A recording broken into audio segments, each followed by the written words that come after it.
अच्छा, अब sectors of economy है। ठीक है तो हम लोग हमेशा से, ये बहुत ही बेसिक है, हम लोग हमेशा से जानते आए हैं, बचपन में पढ़े हैं। प्राइमरी सेक्टर होता है, सेकेंडरी होता है, टर्शरी होता है। ठीक है, नया जुड़ा है एक दो चीज, क्वाटरनरी और क्वेनरी। तो जल्दी से देख लेते हैं प्राइमरी सेक्टर में क्या आएगा। तो एग्रीकल्चर आएगा, माइनिंग आएगा, फिशिंग आएगा। ठीक है, एग्रीकल्चर, माइनिंग, फिशिंग, ये बेसिकली आपका प्राइमरी सेक्टर है, यानी जहां से आपको बेसिकली जो रॉ मटेरियल है, रॉ मटेरियल मिल रहा है। इसको रॉ मटेरियल क्यों कहेंगे, या जो सबसे बेसिक चीज जो मिल रहा है, वो है आपका प्राइमरी सेक्टर में एक्सट्रैक्शन। Exactly, extract. कोई चीज आप एक्सट्रैक्ट कर रहे हैं, या कोई चीज को आप बिल्कुल बेसिक लेवल पे ला रहे हैं एग्रीकल्चर के थ्रू। एक बात बताओ, जो बिजली का उत्पादन होता है, इलेक्ट्रिसिटी का, तो बिजली उत्पादन कौन सा आएगा, प्राइमरी, सेकेंडरी, टर्शरी, किस में आएगा? ये अभी रिसेंटली आरआरबी के एग्जाम में पूछा था, रेलवे के एग्जाम में पूछा हुआ सवाल है।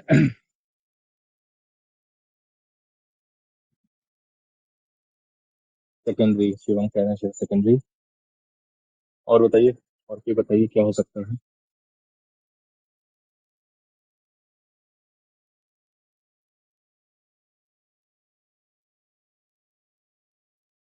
प्रिंस का भी कहना है सेकेंडरी, और यहीं पर सारे बच्चे गलत हो गए थे, क्योंकि इसका आंसर है प्राइमरी सेक्टर। बिजली का उत्पादन जो है वो प्राइमरी सेक्टर है, क्योंकि देखो बिजली एक तरह से बहुत ही बेसिक रॉ मटेरियल है। ठीक है, बिजली एक रॉ मटेरियल, कोयला एक्सट्रैक्शन से अगर रिलेट करके देखो इसको, कोल से रिलेट करके देखो, तो कोल भी एक रॉ मटेरियल है, और इलेक्ट्रिसिटी भी एक रॉ मटेरियल है। अब इसी कोल का इस्तेमाल बाद में रेलवे करता है, थर्मल पावर प्लांट करता है। ठीक है, और इसी इलेक्ट्रिसिटी का एग्जांपल कोई भी फैक्ट्री करती है, राइट, या कोई रेलवे वगैरह के में भी होता है। तो यानी जो रॉ इलेक्ट्रिसिटी जो प्रोड्यूस हो रहा है, वो बेसिकली एक रॉ मटेरियल ही है। उसके इस्तेमाल से बाकी चीजों का काम होता है, मैन्युफैक्चरिंग वगैरह होता है, जो भी होता है। ठीक है, तो यहाँ पर बहुत बच्चे गलत हुए हैं। और ये अच्छा सवाल था, ये एक्चुअली में अच्छा सवाल था, इस तरह का सवाल आगे कहीं पूछा जा सकता है, कहीं दिख सकता है आपको। तो ये है प्राइमरी सेक्टर। सेकेंडरी सेक्टर में उसी रॉ मटेरियल के इस्तेमाल से या तो मैन्युफैक्चरिंग हो रहा है या कंस्ट्रक्शन हो रहा है। ठीक है, अगर मान लो कोयल छोड़ो, अगर मान लो कोई मिनरल एक्सट्रैक्ट हुआ, अब उस मिनरल से हो सकता है बाद में सीमेंट बने। ठीक है, सीमेंट का मैन्युफैक्चरिंग हो, राइट। या फिर कोयला ही जैसे हुआ, कोल। कोल का बताइए आपको एग्जांपल कहाँ कहाँ यूज हो सकता है, क्या क्या थर्मल बिजली उत्पादन में काम हो सकता है?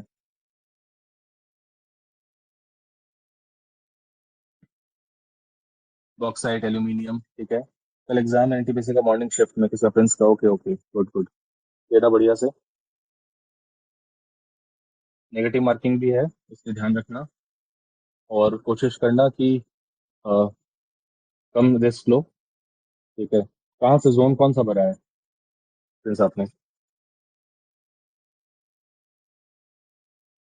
ठीक है, ठीक है। तो नेगेटिव मार्किंग है, ध्यान रखना इस चीज का।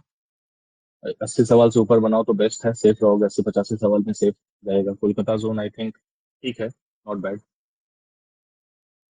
80 85 से तो चांसेस है कि फिर क्वालिफाई हो जाएगा। चलो, सेकेंडरी, सेकेंडरी सेक्टर हो गया। स्टील हो गया, जैसे स्टील निकाल, लोहा से फिर स्टील वगैरह बनाना। ठीक है, आयरन से स्टील बनाना। टर्शरी सेक्टर, अब ये जो फैक्ट्री बनी, ठीक है, ये जो भी फैक्ट्री है, अब फैक्ट्री का तो प्रोडक्शन का काम एक हो गया, यानी मैन्युफैक्चरिंग का काम हो गया। लेकिन वो प्रोडक्शन के पीछे अलावा ही और भी जो ऑफिस का काम होगा वहाँ फैक्ट्री में, कागज पत्र को मेंटेन करना, जो भी अकाउंट्स को देखना, राइट, जो भी इन्वेंट्री को देखना, तो ये लोग जो काम करते हैं, ये हो जाती है बेसिकली टर्शियरी सेक्टर। यानी सर्विसेज का जो काम हुआ, वो होता है आपका टर्शियरी सेक्टर में। आईटी, बैंकिंग जैसे हो गया, ये सारे हो गए हमारे tertiary sector.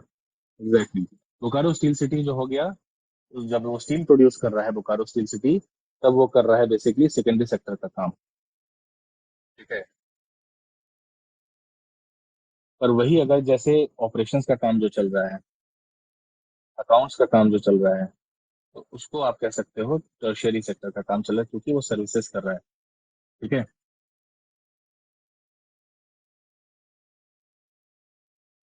Next is quaternary sector.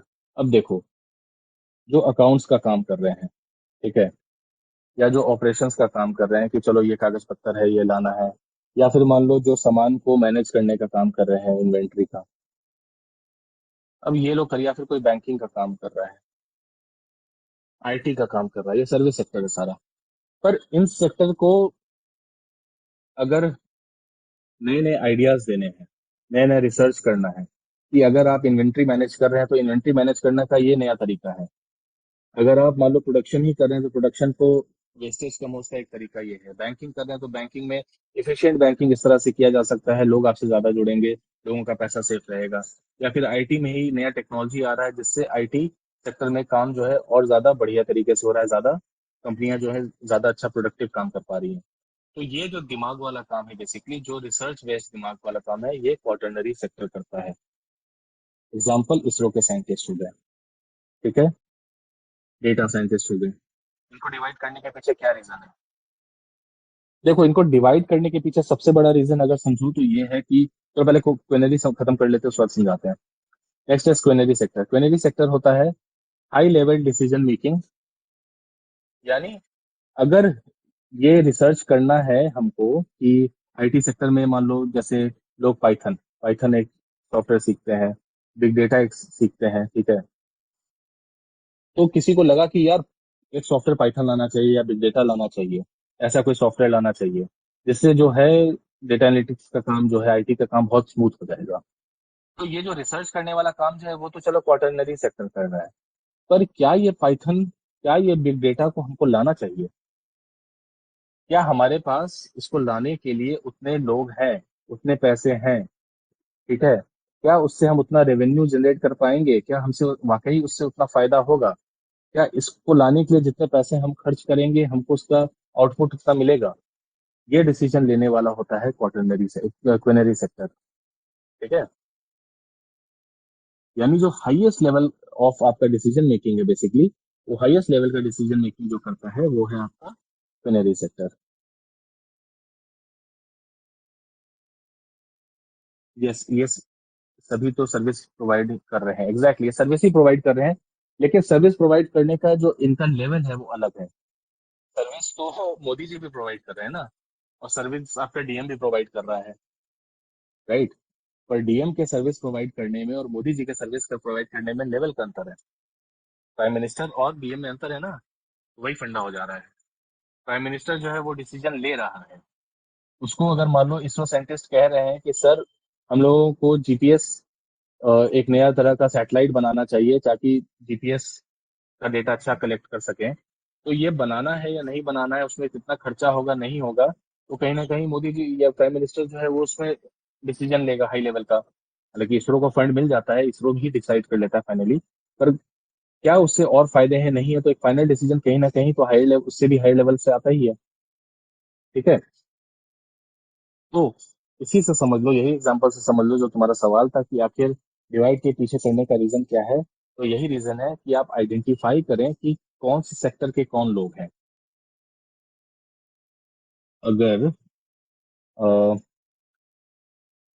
योगी है, ठीक है, योगी जी अपने क्या कहते हैं, यूपी के सीएम, फिर नीतीश बाबू हैं, झारखंड से मान लो बाबूलाल, नहीं कौन है अभी, कौन बोल रहा है,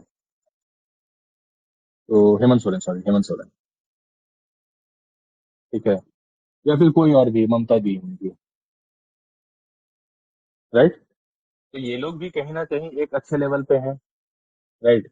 पर इनमें से किसको ऊपर करना है, कौन सबसे ज्यादा एफिशिएंट है इनमें से, किसको और ऊपर डालना है, ये डिसीजन लेना है, कौन उस लायक है। तो आपके पास एक लेवल ऑफ पीपल जो है उनका आपके पास डेटा है, ठीक है।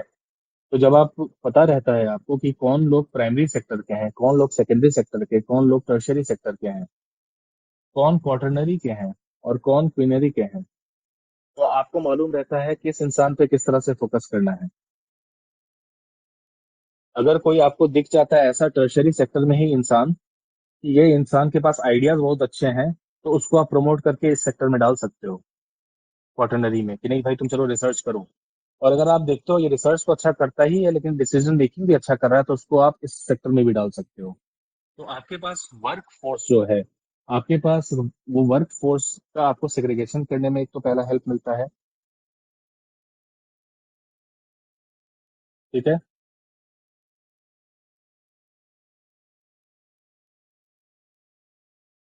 यानी वर्क फोर्स का बंटवारा। दूसरा, आपको पता चलता है किस सेक्टर से कितना इकोनॉमी में दिया जा रहा है, कितना रेवेन्यू आ रहा है किस सेक्टर से। अगर आपको लगता है कि प्राइमरी सेक्टर से जो रेवेन्यू आ रहा है वो कम है, ठीक है, यानी प्राइमरी सेक्टर को हेल्प चाहिए। प्राइमरी सेक्टर के लिए फिर गवर्नमेंट पॉलिसीज लाएंगी। तो यही लोग, ये क्वार्टरनरी वाले और क्वीनरी वाले, पॉलिसीज लाएंगे या फिर नए रिसर्च एंड डेवलपमेंट ला करके कुछ टेक्नोलॉजी लाएंगे प्राइमरी सेक्टर को हेल्प करने के लिए। ठीक है। तो इन सब रीजन आइडेंटिफाई करने के लिए, एग्जैक्टली इनको आइडेंटिफाई करने के लिए, इनके लिए क्या आप बेटर कर सकते हैं, वो जानने के लिए कौन सा सेक्टर अगर किसी तरह से फेल कर रहा है किसी देश का, तो उस सेक्टर को फेल नहीं होने देना है। किस सेक्टर पे ज्यादा ध्यान देना है, कम देना है, ये सब चीज में आपका हेल्प होता है। ठीक है, क्लियर हो गया।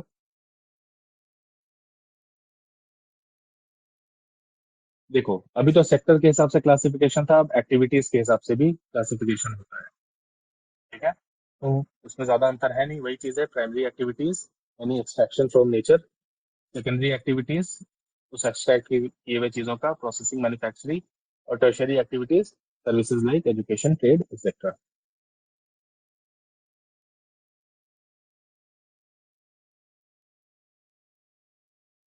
अब ये जो है work conditions and organisational setup. ठीक है। इकोनॉमी में हर तरह का सेटअप होता है, फॉर्मल होता है, इनफॉर्मल होता है।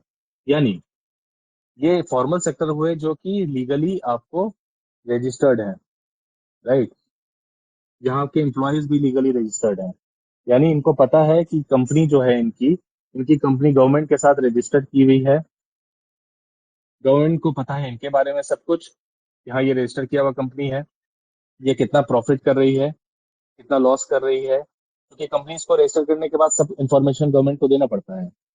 और उसी तरह जो इसके एम्प्लॉयज हैं, कितने एम्प्लॉयज हैं उनके पास, क्या यहाँ पर लेबर लॉ काम कर रहा है कि नहीं, ये लोग लेबर लॉ फॉलो कर रहे हैं कि नहीं, इनका पीएफ अकाउंट हो गया, या फिर इनको और भी जो टैक्स बेनिफिट्स इनसे लेने हैं इनको देने हैं, सब्सिडीज अगर लेनी है देनी है, वो सारी चीजें हो पाए, इसलिए सेक्टर वाइज भी जानना जरूरी हो जाता है। तो जो कंपनीज गवर्नमेंट के साथ जुड़ी हुई हैं वो फॉर्मल सेक्टर में आती हैं, जो इनफॉर्मल सेक्टर है वो गवर्नमेंट के साथ नहीं जुड़ी है। वार्षिक रिपोर्ट बनती है, एग्जैक्टली वार्षिक रिपोर्ट जो एनुअल स्टेटमेंट बनता है कोई भी कंपनी का, अकाउंट्स जो पढ़ोगे वो लोग जानते हैं। तो इनफॉर्मल सेक्टर में क्या हो गया, एग्जांपल जो हमारे नॉर्मल छोटे मोटे दुकान वाले हैं या फिर जो ठेला खोमचा लगाते हैं वो लोग हो गए। अब उनके पास ना तो जॉब सिक्योरिटी है, ना ही उनका कोई रेगुलर वेज है। ठीक है। स्ट्रीट वेंडर्स उसका फाइन फाइन एग्जांपल है। तो ऐसे लोग इकोनॉमी में कंट्रीब्यूट करते तो हैं, लेकिन गवर्नमेंट के पास उनका ऐसा पर्टिकुलर डेटा नहीं होता है, इनका डेटा गवर्नमेंट के पास नहीं होता है कि ये लोग कितना कंट्रीब्यूट कर रहे हैं या कैसे कर रहे हैं, या इनका लाइवलीहुड कैसा चल रहा है, कोई प्रॉब्लम में तो नहीं है। तो गवर्नमेंट हालांकि कई सारी स्कीम्स इनको कवर करने के लिए भी लाई है, लेकिन ऐसे लोग को आप आइडेंटिफाई कैसे करेंगे? गवर्नमेंट को कैसे पता चलेगा कि सामने वाला इंसान का कोई बढ़िया सा फैक्ट्री है, दुकान है, या फिर ये बेचारा सड़क पे ठेला लगाता है, राइट। तो गवर्नमेंट जो भी पीएम विश्वकर्मा योजना, एग्जैक्टली गवर्नमेंट जो योजनाएं चलाती है, इसमें वो यही कहते हैं कि आप जो लोग इनफॉर्मल सेक्टर के लोग हैं, जिनके पास जॉब सिक्योरिटी नहीं है, वेजेस नहीं है, आप इस पॉलिसी से जुड़िए। ठीक है। आप इस पॉलिसी से जुड़िए, आप जनधन अकाउंट खोलिए। ठीक है।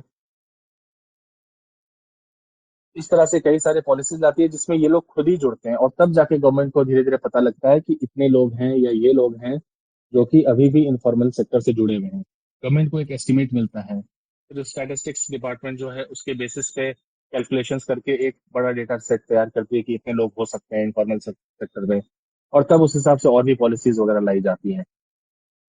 ठीक है, तो ऑर्गेनाइजेशनल सेटअप को लाना बहुत इंपॉर्टेंट हो जाता है। एग्जैक्टली, डेटा कलेक्ट करने का काम करती हैं ये सारी योजनाएं।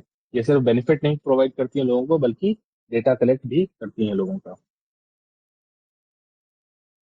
ठीक है, तो अच्छा, ऑर्गेनाइजेशन का टाइप अगर देखो, ये तो सेक्टर वाइज हम समझ गए कि फॉर्मल और informal.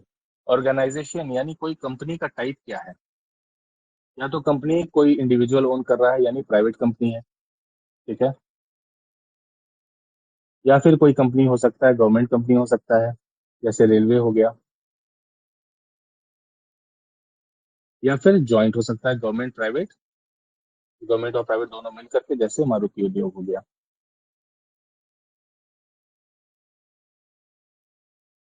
PPP, public private partnership. Exactly. तो पीपीपी जनरली जो होता है वो तो जनरली कोई इनिशिएटिव के लिए ही होता है।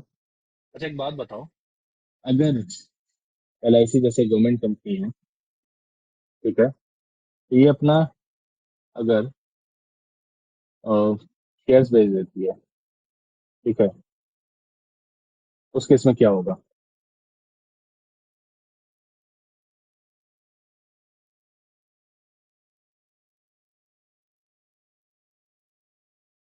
मतलब ये प्राइवेट रहेगी या फिर सरकारी रहेगी।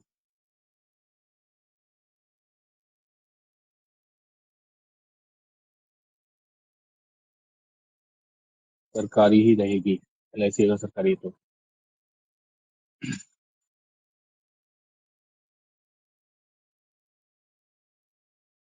देखो, ये डिपेंड करता है कितना परसेंट ओनरशिप आप अपना बेच रहे हो। ठीक है, एलआईसी जैसे अपना शायद कुछ 3.5% के करीब अपना शेयर्स बेची थी।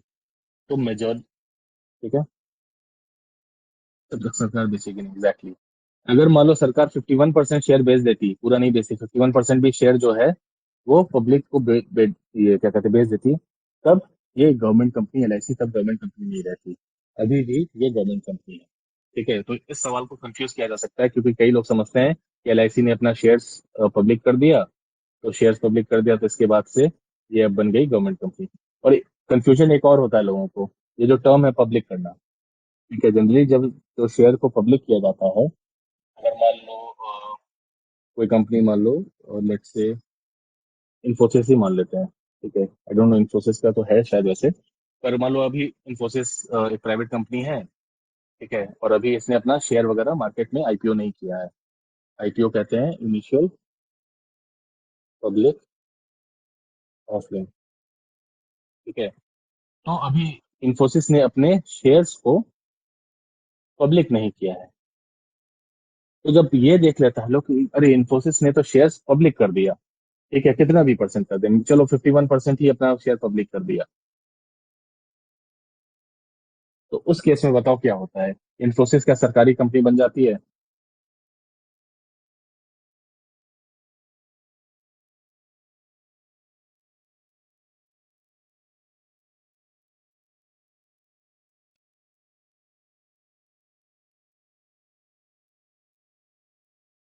अगर इन्फोसिस जो एक प्राइवेट कंपनी है, इसने इसका जितना भी शेयर है, इस इन्फोसिस का मान लो 1,000 शेयर है, और इसमें से मान लो वो 600 शेयर जो है पब्लिक कर देती है। ठीक है, यानी पब्लिक को बोल देती है कि पब्लिक खरीद सकती है हमारी शेयर। तो क्या उसके बाद इन्फोसिस एक प्राइवेट कंपनी रहती है या फिर एक सरकारी कंपनी हो जाती है।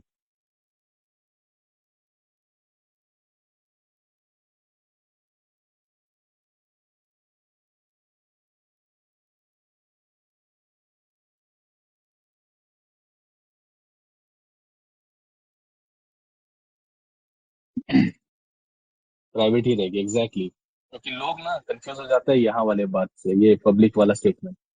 ठीक है, तो लोग शेयर खरीदते हैं, एग्जैक्टली। यहाँ कंफ्यूज हो जाते हैं कि ये पब्लिक टर्म से, कि पब्लिक ऑर्गेनाइजेशन का टाइप पब्लिक है, तो पब्लिक मतलब गवर्नमेंट ओन।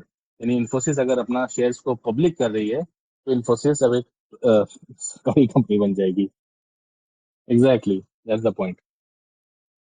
प्राइवेट ही रहेगी, शिवम सही कह रहे हो। ठीक है, तो ये कंफ्यूज कभी मत होना कि कोई भी कंपनी जब अपना शेयर को पब्लिक करे, ऐसा कोई स्टेटमेंट रहे, तो उसको कभी कंफ्यूज ऐसे मत कर लेना कि वो प्राइवेट नहीं रहेगी, वो प्राइवेट ही रहेगी। हाँ, बशर्ते अगर इसकी शेयर्स को गवर्नमेंट ने खरीद लिया, मान लो 51% गवर्नमेंट खरीद लेती है, तब वो जाके सरकारी होगी। ठीक है। अजीम प्रेमजी फाउंडेड विप्रो। अजीम प्रेमजी जो हैं वो, और नंदन नीलकेनी, ये लोग जो हैं विप्रो फॉर्म किए हैं। और Narayana Murthy, Narayana Murthy is the founder of Infosys. हमको पता है क्योंकि हम काम किए हुए इन्फोसिस।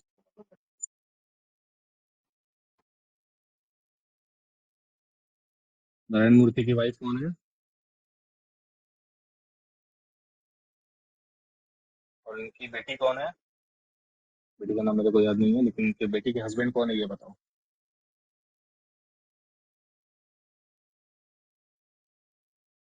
ऋषि सुनक, एग्जैक्टली, यूके के एक्स प्राइम मिनिस्टर।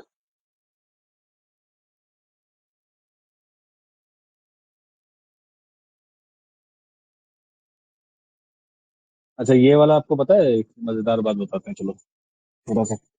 जब ऋषि सुनक प्राइम मिनिस्टर बने, ठीक है, तो जब ये अपने, वही उनका जो मेन ऑफिस है वहाँ यूके में, जब अपना ऑफिस का चार्ज लेने ये गए थे, तो ऑफिस का चार्ज लेने का जो फोटो है ना सामने, वो बहुत ही पावरफुल फोटो था। बहुत ही पावरफुल फोटो था। और क्यों था ये आप बताइए। और से ये है ऋषि सुनक, ये चल रहे हैं, ये है उनकी वाइफ, वो भी चल रही हैं। और ऋषि सुनक के हाथ में एक रस्सी है, मतलब जो ये स्ट्रैप है, और यहाँ पर उनका कुत्ता है जो साथ में चल रहा है। और ये लोग जा रहे हैं अपना वही शपथ लेने या ऑफिस संभालने के लिए। इस फोटो को इतना पावरफुल क्यों कहा गया तो बताओ।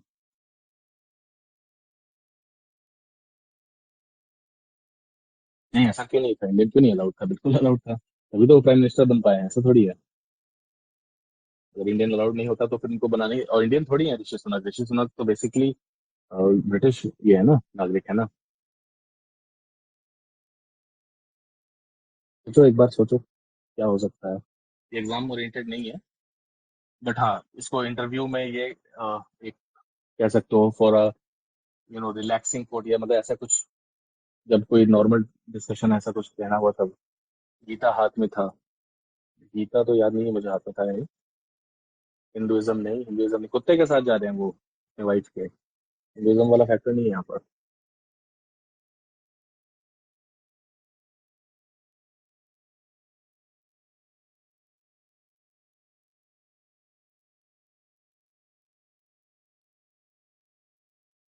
हाँ, ये बता रहे हैं।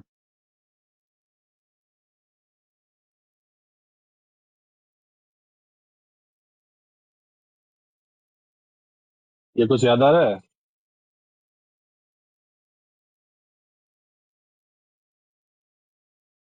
Dogs and Indians not allowed. जब ब्रिटिश का राज था इंडिया में, जब ब्रिटिश रूल था, तब कई पब्लिक प्लेसेस में, जहां पर KC2 में लिखे हुए, एग्जैक्टली कई पब्लिक प्लेसेस में ऐसा लिखा रहता था कि dogs and Indians not allowed. ये वाला जो फोटो था, ये वही तमाचा था इन ब्रिटिश के मुंह पे कि लोग इंडियन है, हम आ गए हैं, कुत्ता लेके भी आएंगे तुम्हारे सामने, और हम लोग चार्ज लेंगे। तो that was a tight slap on the face of the British British colonialism. ठीक है। तो देखो इस तरह से चीजें होती है। अभी मोदी जी ही देखो गए हुए हैं, कनाडा गए हुए हैं इस समिट में। तो अमेरिका के प्रेसिडेंट डोनाल्ड ट्रंप बोले कि सर, मोदी जी आ जाइए, चाय पीते हैं साथ में, बगल में ही है, आपको कनाडा में ही है, 1-2 घंटे के लिए रुक करके आइए। लेकिन मोदी जी ने क्या कहा? हाँ, रिश्ता सुधार हो रहा है कनाडा से। एग्जैक्टली, तो मोदी जी ने लेकिन यूएस जाना मना कर दिया, कह दिया कि हम यूएस नहीं आएंगे। क्यों नहीं आएंगे? क्योंकि आसिम मुनीर जो है, पाकिस्तान का आर्मी चीफ, जिसको फील्ड मार्शल भी बना दिया गया है, वो भाई साहब को वहां पर बुलाया गया, उसको बहुत खातिरदारी की जा रही है। और बहुत चीजें हैं, बहुत रीजंस हैं उसके बैकग्राउंड में भी। तो एक तरह से क्लियर मैसेज इंडिया दे दिया है मना करके। हालांकि मैसेज में तो साफ साफ ये नहीं कह दिया गया कि अब तुम आसिम मुनीर को बुला रहे हो, हम नहीं आएंगे, वैसा कुछ नहीं। इंडिया ने साफ साफ जनरली बस यही कहा है कि हमारा शेड्यूल नहीं है, हमारे शेड्यूल में फिट नहीं हो पा रहा है। तरीका होता है कोई बात कहने का। ठीक है, इशारा से एग्जैक्टली। तो वही, ये शेड्यूल नहीं है हमारा, ऐसा बोल दिया, लेकिन जो समझने वाले वो समझ जाते हैं। वही dogs and Indians are not allowed वाला फोटो जो है वही था। जो समझने वाले थे वो समझ गए तो मतलब क्या है। चलो आगे बढ़ते हैं, खत्म करते हैं को साइड और है बस। ठीक है, ओनरशिप के बेसिस पे private sector, public sector, joint sector समझ गए हम लोग। और इकोनॉमिक ग्रोथ और डेवलपमेंट के हिसाब से अगर देखा जाए, अच्छा इकोनॉमिक ग्रोथ डेवलपमेंट अगर तुमसे हम पूछे, क्या इसको अगले क्लास में कराया जाए क्या? जैसा बोलो, तो बड़ा ना हो जाए। ऐसे रुक जाए, इसको छोड़ देते हैं, ये जब हम प्लानिंग पढ़ाएंगे, प्लानिंग कमीशन वगैरह पढ़ाएंगे, तब उस समय इसको समझने में ज्यादा अच्छे से समझ में आएगा। तो बहुत प्रोफेशनल सही है। अरे प्लेटफॉर्म पे इसलिए नहीं चल रहा है क्योंकि अभी जो अल्ट्रा एस वाला जो है हमारा, तो उसमें इशू ये आया है। इशू क्या है, वो मेंटेनेंस होता है ना, हर ऐप अपना मेंटेनेंस करता है ना जैसे। तो उनका शेड्यूल था मेंटेनेंस का, तो 6 बजे तक शाम तक तो उनका मेंटेनेंस ही चल रहा था। तो इस वजह से उस पे आज क्लास नहीं हो पाया। क्लास उसी के होगा अगर किसी तरह का टेक्निकल इशू रहा, जैसे अभी बारिश हुई है। ठीक है, तो कभी हो सकता है क्योंकि वो क्लास डिफरेंट जगह पे, मेरा ऑफिस डिफरेंट जगह पे है। ऑफिस मेरा इतना भारी में और क्लास अशोक क्लास होते हैं। तो हो सकता है कई बार कि हम वहाँ बारिश की वजह से किसी कारण से ना जा पाएं, तो हम क्लास फिर प्रिंट पे ही ले लेंगे ऑफिस से बैठ के ही। ठीक है, तो ये भी एक रीजन है, बट मोस्टली क्लासेस आपका स्मार्ट बोर्ड पे ही चलेगा, लोग उसी में चलाएंगे। एडमिशन जो जो नहीं लिए वो एडमिशन वगैरह अपना ले लीजिए। इस वीक के लास्ट में, मतलब कि कल सैटरडे हो गया ना, हाँ। मंडे से फिर हम लोग पेड वाले बच्चे जो हम एक साथ कंटिन्यू करेंगे। ठीक है, तो फीस आपको पता है कि ज्यादा रखे नहीं हमने। ठीक है, फीस देखा जाए तो ऑनलाइन का सिर्फ 499 है।